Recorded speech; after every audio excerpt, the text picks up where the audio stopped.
Hello and welcome to another Vivaldi 8 method tutorial. In this video, as maybe you've read before clicking on the video, is managing classes, items, and prices. So when you're setting up your system, obviously the first things you need to do is set up your classes and then those items pertaining to those classes before writing a ticket for a customer. So when you're on the main menu, there's a list of menu options up above. There is actually utilities. So when you click on utilities, there's a whole bunch of options.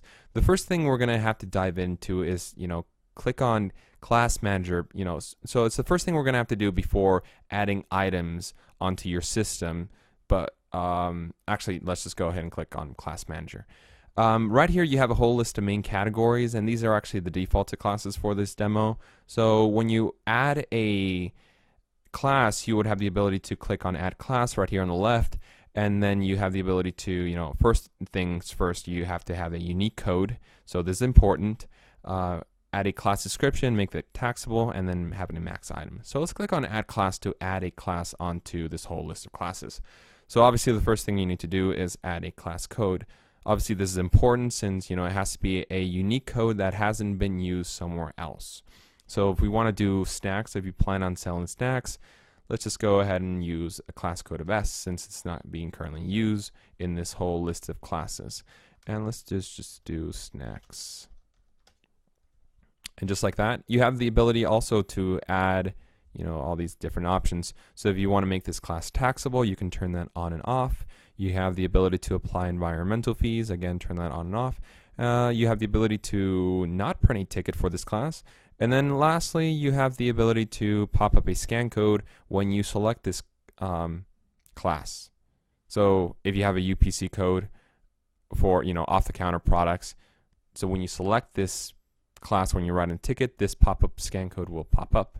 And then we have the ability to, add max items. So we wanted to make, infinite number of items. So we click, type in 99. And this is important. Once you're done doing all these changes, click on Save Changes. Just very simple. You click OK once you've saved those changes, and then let's click on Save and select Class to see this whole list, be updated. You also have the ability to delete an item. So to delete an item, you would first select an class from the list. So let's just click on snacks and then delete the item. And just like that, the class has been deleted. You also have the ability to edit a class. So highlight one of the items from the list. So let's click, I don't know, let's just click on dry cleaning and then click on edit class, and you're back to this whole class code, class description kind of thing. Again, once you're done modifying this class, click on save changes, and just like that, you're pretty much done. Yeah, that's pretty much it for Class Manager. So let's just go back to main menu and let's just go ahead and dive into the whole item manager for those selected classes. So once you're here onto the item manager, you would have actually a list of all these different items for the selected classes. But right now we don't. So the first thing we need to do is select a class to edit. So let's just go ahead and dive in and do dry cleaning. And here you have a whole list of items. So right now we have the whole list of items for dry cleaning. Again, as you can tell, again, this is really, really important. You have to have a unique class code. Obviously, all these different items wouldn't be able to appear onto writing a ticket if they didn't have a unique class code, or else, the software would be confused. So we have 0 through 9 right here. And then A through Z. So just like, work your way through the numbers. So 0 through 9, and then A through Z. So that's like 35 right there. And then you have the ability to, add your item description, your classes, your pieces, your price. Well, that's pretty much just like how it shows right now. But to actually add an item, you would click on add item right here on the left. And, that's pretty much, for adding items. But right now we would want to, let's just go ahead and, edit an item. So we would click on, I don't know, vest. First, click on that to highlight that, and then click on edit items. Again, you can tell that vest has a item description. It does have a unique item code. So again, when you're adding an item right here on the left, you would need a unique item code. This same goes with class items and we'll actually get into a little bit more on that in the force upcharges and force upcharges. Again, you would need a unique item code. You have the stock number if you're planning on scanning. The UPC code would, the number right below the UPC code, you would type this in right here. So just, for convenience. The item description, this will actually appear right next to the item code. The detailed description is just simply a secondary line that will go underneath the item description, just a little bit more information. The number of pieces, this will be used for tags as well.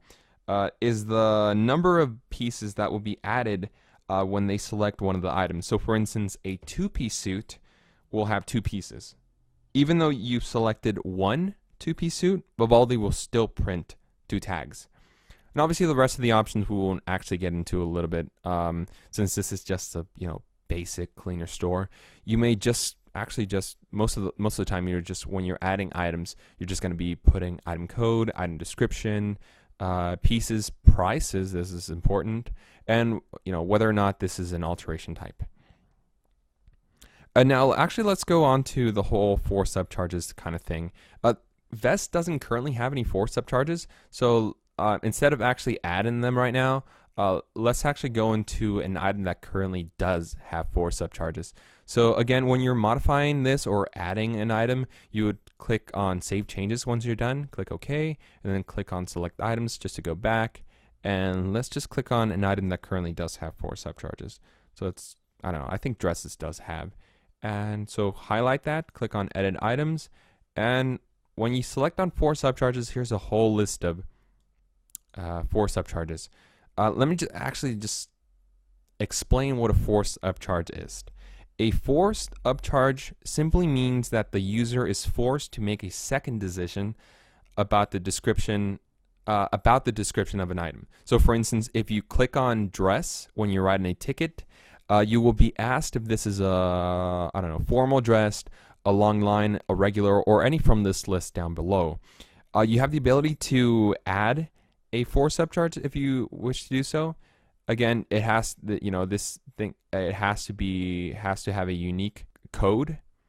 You have the ability to add prices if you wish to do so, and the number of pieces that will be added on top of the number of pieces from the original item. The same thing goes as well for the price. So if the price is 0 here, anything that is underneath a forced upcharge will be added onto the price. So meaning that if the item would be right here would be 5 plus 8, and then they will be added to the total. So we just really recommend you to add 0 for the price, if that makes any sense, and then all the forced upcharges will have the true value of it.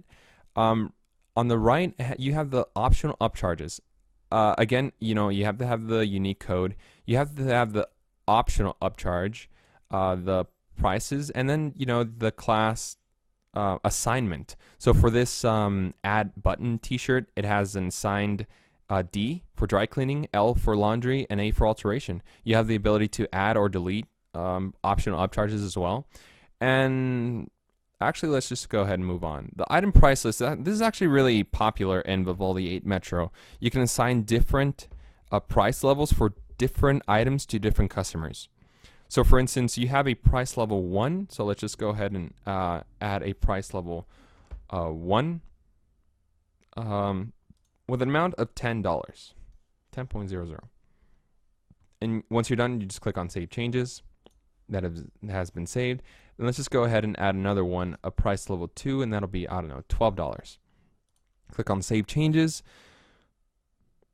So when you assign a particular customer a different price list, if you have them set up, you will see a list of different prices for particular items on the list. We'll actually cover that in a later video called customer management window in terms of adding price levels to the customers. But right now, we have the 2 levels, and also actually we have a force upcharges price list. So when you want to add a force upcharge price list, actually a price list for that certain force forced upcharge, you will need to first click on the forced upcharge here on the left on this tab, forced upcharge tab, and then go back to the forced up price list and then add your specific price list for that forced upcharge. It's kind of a tedious job, but I think it's worth it at the very end. Once you're done, click on Save Changes, click OK, and then go back to the main menu, and that is how you add your classes and items, and a little bit actually on pricing. Be sure to subscribe to this channel as we like to release new videos on practical tutorials.